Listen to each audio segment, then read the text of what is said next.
आज हम लोग मनन चिंतन करने वाले हैं खजूर इतवार पर, क्योंकि आज क्रिस्तीय समाज इस पर्व को मनाता है और इसी पर मैं कुछ प्रकाश आप लोगों के सामने डालना चाहूँगा।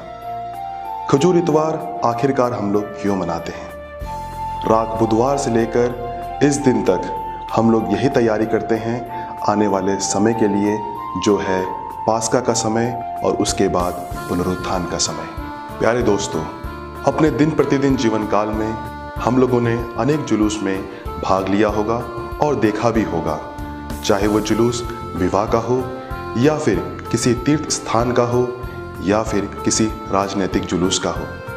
अक्सर हम लोग देखते हैं कि जुलूस में कई बार हम लोग बड़े लोगों का जरूर सत्कार करते हैं या फिर बड़े अभिनंदन के साथ, सत्कार के साथ सम्मान देते हुए उन्हें लेकर आते हैं।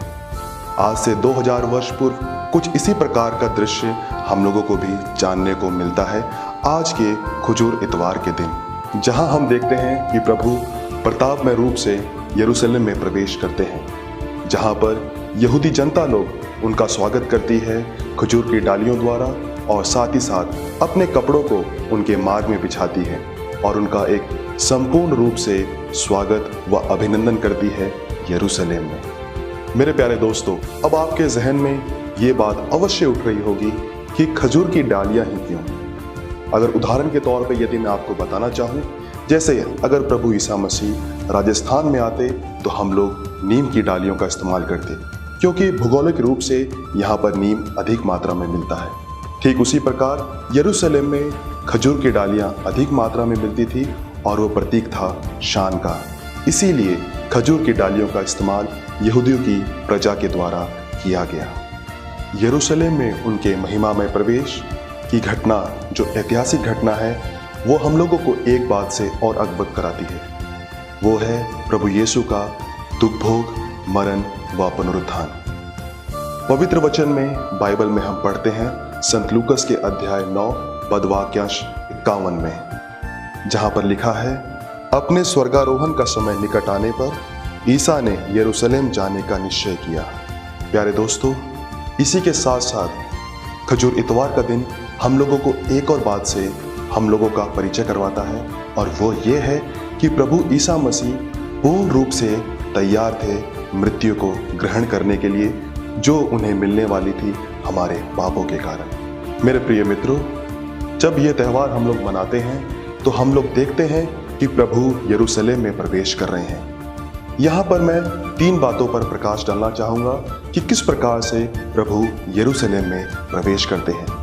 पहला तो हम ये कह सकते हैं कि प्रभु ईसा मसीह एक मसीहा के रूप में वहाँ प्रवेश कर रहे हैं। दूसरा, प्रभु ईसा मसीह एक राजा के समान वहाँ पर प्रवेश कर रहे हैं। और तीसरा, प्रभु ईसा मसीह वहाँ पर ईश्वर के मेमने के रूप में प्रवेश कर रहे हैं।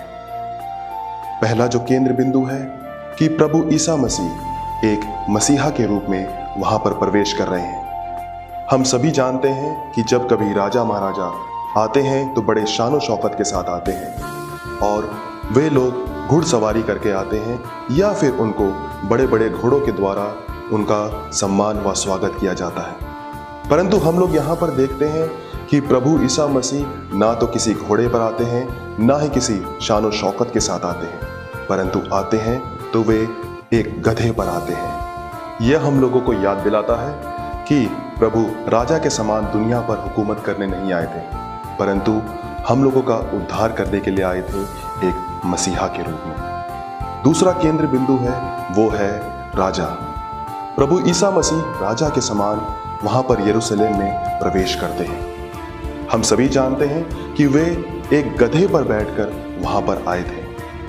गधा, वैसे हम लोग उसे एक तुच्छ जानवर समझते हैं, परंतु यदि देखा जाए तो वह जानवर है नम्रता का प्रतीक, विनय का प्रतीक, यहाँ तक कि साधारण भाव का प्रतीक। ठीक उसी प्रकार प्रभु ईसा मसीह भी हम लोगों को यही बताना चाहते हैं या फिर यही समझाना चाहते हैं कि वे राजा तो हैं, परंतु एक शांति के राजा हैं, अमन के राजा हैं, जो इस दुनिया में सिर्फ और सिर्फ शांति और अमन स्थापना करने आए थे।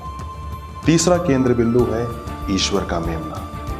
हम सभी जानते हैं कि यहूदी समाज में यह दिन यानी कि खजूर इतवार का दिन, उस दिन सभी लोग अपने पश्चाताप के लिए एक मेमने की बलि चढ़ाते हैं। और जब यरूशलेम में प्रवेश करते समय यहूदी प्रजा प्रभु ईसा मसीह को अपने साथ जुलूस में लेके जा रही थी, तो शायद वे नहीं जानते थे कि वे लोग ईश्वर के मेमने अर्थात जिस बलि को वो चढ़ाते हैं उसे वे लेकर जा रहे हैं और उसकी पूर्णता होगी पुण्य शुक्रवार को।